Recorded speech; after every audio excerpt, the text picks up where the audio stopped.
சுவையான கருவேப்பிலை குழம்பு செய்ய தேவையான பொருள்: கருவேப்பிலை 1 பிடி, சின்ன வெங்காயம், பூண்டு, தேங்காய், குழம்பு மிளகாய் தூள், மிளகு, ஜீரகம், புளி, நெல்லிக்காய் அளவு புளி. வாணலியில் சூடேற்றி 2 ஸ்பூன் மிளகு, 2 ஸ்பூன் ஜீரகம் போட்டதை நல்லா வறுத்து எடுத்துக்கிறோம்.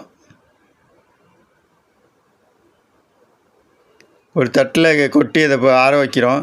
சிறிதளவு எண்ணெய் ஊற்றி 1 பிடி அளவு எடுத்த கருவேப்பிலையை அதில் போடுறோம். கருவேப்பிலையை தனியாக வணக்க முடியாது, அதில் எண்ணெய் ஊற்றினா தான் அது வணங்கும். அதுக்காக அது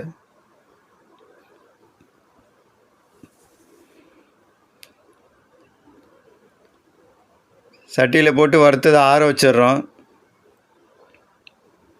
மிக்ஸி எடுத்து அந்த தேங்காவை போடுறோம். ஃபஸ்ட்டு தேங்காய்க்கு அப்புறம் மிளகு ஜீரகத்தை போட்டு ஒரு ரவுண்டு விடுறோம்.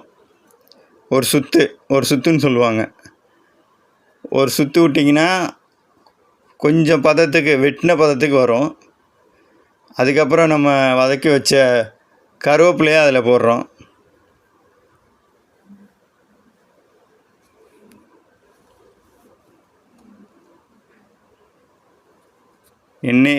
எண்ணெயை ஊற்றி வாணலியை சூடாக்குறோம்.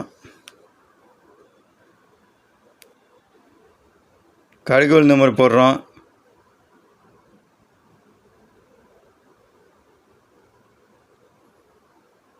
வெந்தயம் ஒரு பிச்சு போடுறோம்.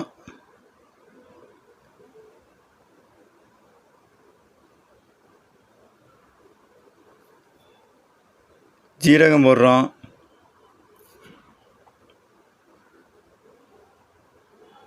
நல்லா வதக்கி வரும்போது அதில் கடுகு வெடிச்சிரும், ஜீரகம் நல்லா பதமாயிரும், வெந்தயமும் நல்லா பதமாகி புசு புசு புசு புசுன்னு அந்த முட்டையோடு வரும். முட்டை உப்பிக்கிட்டு வரும்.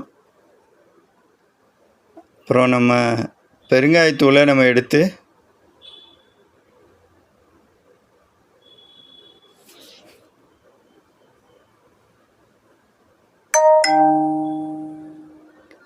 தேவையான அளவு பெருங்காயத்தூளை போடுறோம். அதில்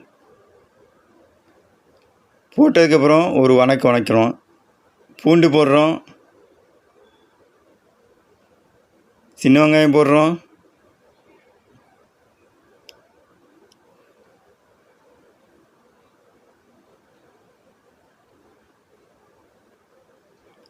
ஒரு வதக்குறோம். இது எல்லாமே நல்லெண்ணெயில் தான் செய்யணும். முக்கியமானது அதுதான்.